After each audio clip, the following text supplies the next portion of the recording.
교회는 예수 그리스도의 신부예요. 자, 그 예수 그리스도의 신부인데 오늘 우리가 읽은 본문 말씀은 아내하고 남편과의 관계를 지금 보고 있단 말이에요. 아내하고 남편의 관계인데 이게 곧 그리스도와 교회의 관계를 이야기해요.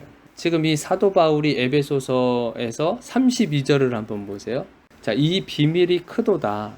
나는 그리스도와 교회에 대하여 말하노라. 그러니까 사도 바울이 아내와 남편의 관계를 설명하시면서 그리스도와 교회하고 연결하고 있단 말이에요.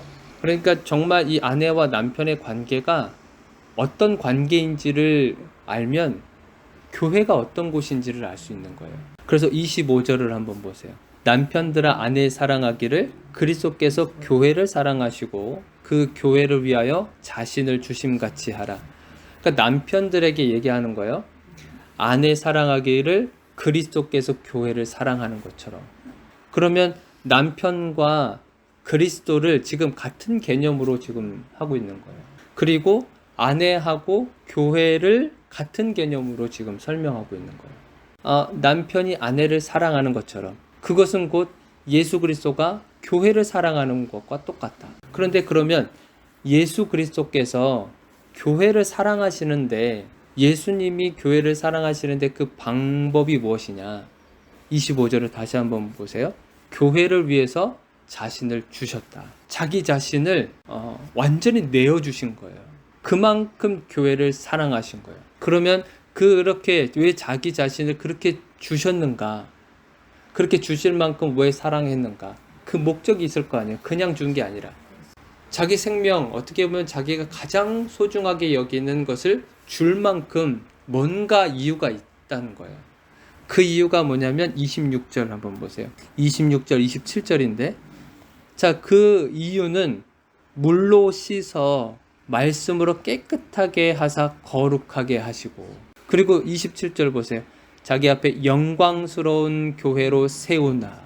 예수님이 자기 몸을 주면서까지 교회를 사랑하신 이유가 깨끗하게 만들어서 영광스러운 교회로 흠이 없는 교회로 세우기 위함이라는 거예요. 그게 목적이라고 하는 거예요. 자, 그러면 이 말씀을 다시 한번 보면 그렇다면 지금 교회의 모습이 어떻다는 거예요?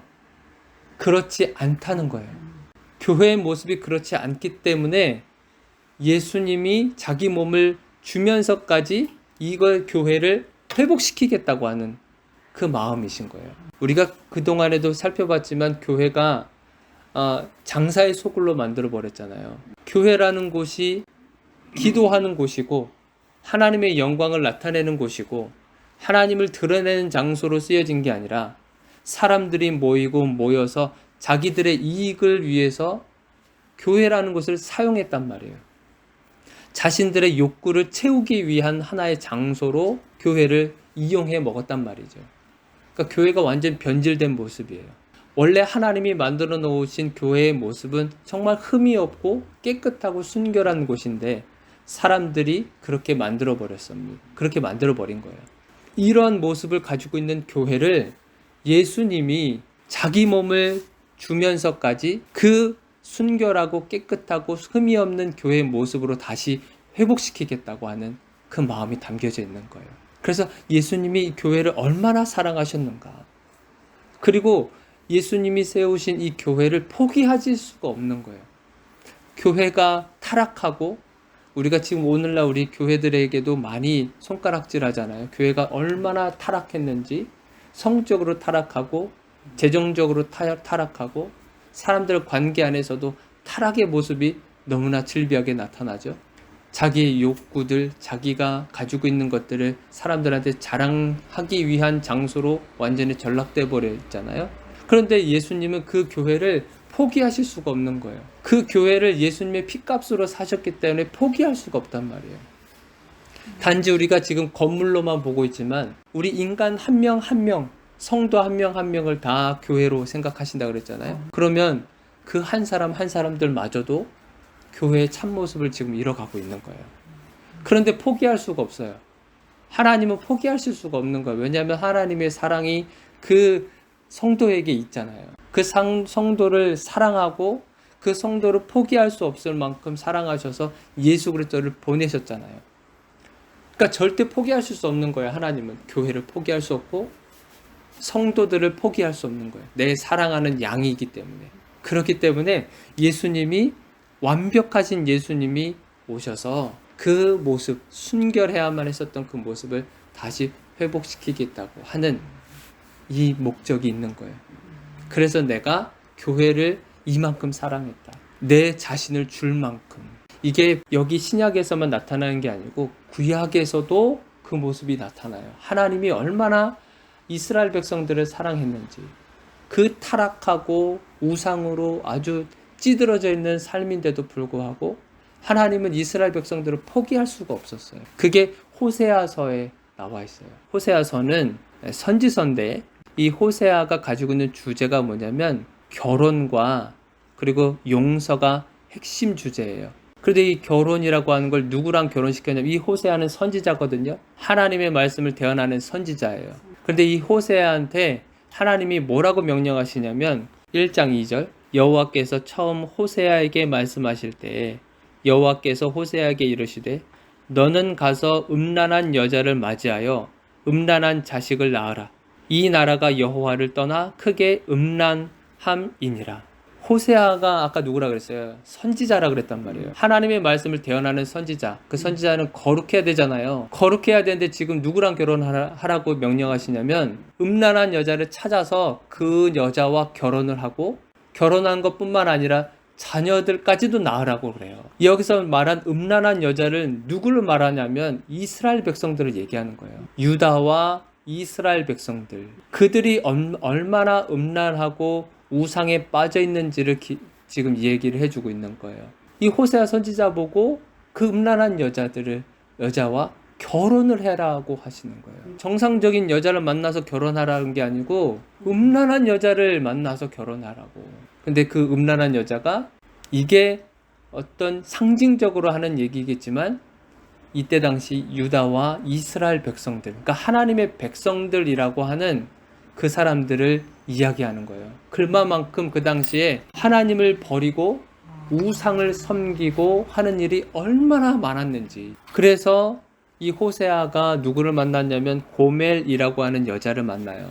문제는 뭐냐면 이 고멜이라는 여자가 남편이 호세아잖아요. 남편이 있음에도 불구하고 이 고멜이라는 여자는 간음하는 여인이에요. 남편이 있는데도 다른 남자를 찾아서 여기저기 막 돌아다니면서 몸을 파는 그런 사람이에요. 그래서 결국에는 어디까지 팔려가냐면 노예시장까지 가서 있는 거예요. 근데 그것을 호세아가 그러면 보통 남편 같으면 버리겠죠. 무슨 저런 여자랑 계속 살아. 그러겠죠, 당연히. 그런데 호세아는 그 여자를 노예시장까지 가서 다시 되찾아와요. 돈을 줘서. 그 값을 다 치러서 그 여자를 다시 데려와요. 그만큼 하나님의 명령이잖아요. 명령인데 이게 누굴 얘기하는 거냐면 이스라엘 백성들, 유다 사람들, 하나님의 백성이라고 하는 사람들이 그렇게 우상 숭배하면서 돌아다니는데 하나님이 예수 그리스도를 지불하고 그리고 다시 되찾아오는 거예요. 그게 우리들이란 말이에요. 우리가 그만큼 우상을 숭배하고 우리가 그만큼 하나님을 버리면서 사람들이에요. 그런데 하나님은 그걸 포기하지 않고 예수 그리스도를 이 땅에 보내셔서 그 값을 대신 치르고 우리를 대신 사신 거예요.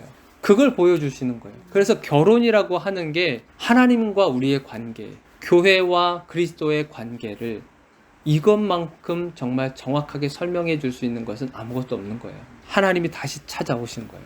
거룩하고 흠이 없으신 하나님, 그분이 오셔서 우리와 연합을 해야, 그래야 우리가 거룩해지고 순결해지는 거예요.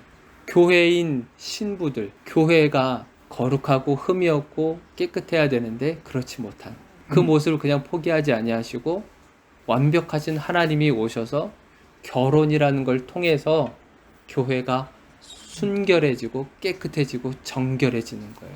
우리가 그리스도의 신부예요. 교회는 그리스도의 신부예요. 교회가 그럼 무엇을 해야 되겠냐는 거예요. 신랑이 그렇게 희생해 가면서 신부를 어떻게 쓰든지 깨끗하게 하려고 그 사랑을 퍼부었다면 신부인 교회는, 그리고 교회인 우리들은 무엇을 해야 되겠냐는 거예요. 우리는 그 신랑을 기다리는 거예요. 다시 오신다 그랬잖아요. 다시 재림하신다 그랬어요. 신랑의 모습으로. 그러면 신부인 우리와 교회들은 다시 오실 예수 그리스도, 그분을 신랑 되신 예수 그리스도를 정결한 모습으로, 순결한 모습으로 기다려야 되는 거예요. 마치 누구처럼 그러냐면 우리가 마태복음 25장에 보면 10처녀의 비유가 있어요. 5명은 등불에 쓸 기름을 가득 채워서 준비하고 있고 나머지 5명은 기름을 하나도 채우지 않아요. 그래서 지혜로운 5 그 처녀들은 신랑이 오는 그 소식을 듣고 신랑과 함께 들어가고 나머지 지혜롭지 못한 그 여인들은 들어가지 못해요. 그러니까 우리는 다시 오실 예수 그리스도, 언제 올지는 몰라요. 오늘 당장 오실지 내일 오실지 1년 뒤에 오실지 10년 뒤에 오실지 몰라요. 그리고 우리는 순결한 모습으로 그 다시 오실 예수 그리스도를 기다리고 기다리는 거예요. 어떻게 우리가 순결해질 수 있냐? 우리가 조금 전에도 봤지만 26절, 27절에 다시 보면 이는 물로 씻어 말씀으로 깨끗하게 하사 거룩하게 하시고, 그렇잖아요. 물로 씻어서 말씀으로 깨끗하게 한다 그러잖아요. 신부인 교회와 우리들은 말씀으로 날마다 예수 그리스도의 보혈의 피로 이렇게 깨끗하게 날마다 정결함을 받아야 되는 거예요. 그러면서 우리는 준비하는 거죠. 예수님이 오실 그날을 준비하는 거예요.